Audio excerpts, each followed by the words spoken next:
మాకెందుకు మోడీ గారు బీసీ అయితే ఏంది కాకపోతే ఏంది, మాకెందుకు రాహుల్ గాంధీ గారు ఏ మతం అయితేంది ఏ కులం అయితేంది, మేము అడిగేది ఒకటే, ప్రజల సమస్యలు పరిష్కరించండి. మీరు ఏదైతే జనాభా లెక్కలు చేసిరో అవి సరిగ్గా లెక్క పెట్టండి. ప్రజలకు ఏమైతే హక్కులు రావాలో అది సరిగ్గా ఇవ్వండి.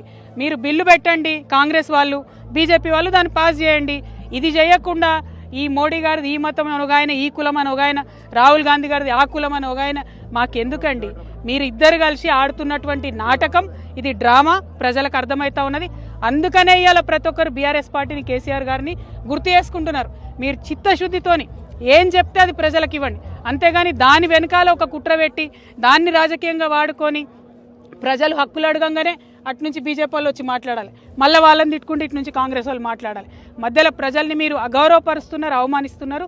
కానీ మా తెలంగాణ బిడ్డలు చైతన్యవంతులు, రాజకీయంగా అన్ని చూసినాం కుట్రలు. తెలంగాణ ఉద్యమ టైంలో చూసినాం ఎవరేం చేస్తారు ఎవరేం మాట్లాడతారని.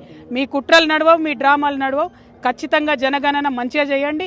ఇవాళ రెండో రోజు జనగణన స్టార్ట్ అయ్యి ఒక్క అడ్వర్టైజ్మెంట్ లేదు, ఎక్కడ ఊసి లేదు. దాన్ని పరిపూర్ణంగా నిర్వహించండి, ప్రజలకు న్యాయం చేయాలి, బీసీ బిడ్డలను మోసం చేయొద్దని చెప్పి ముఖ్యమంత్రి గారిని, భారతీయ జనతా పార్టీని ఇద్దరిని కూడా మేము హెచ్చరిక చేస్తా ఉన్నాం. Thank you. జై తెలంగాణ, జై కేసీఆర్.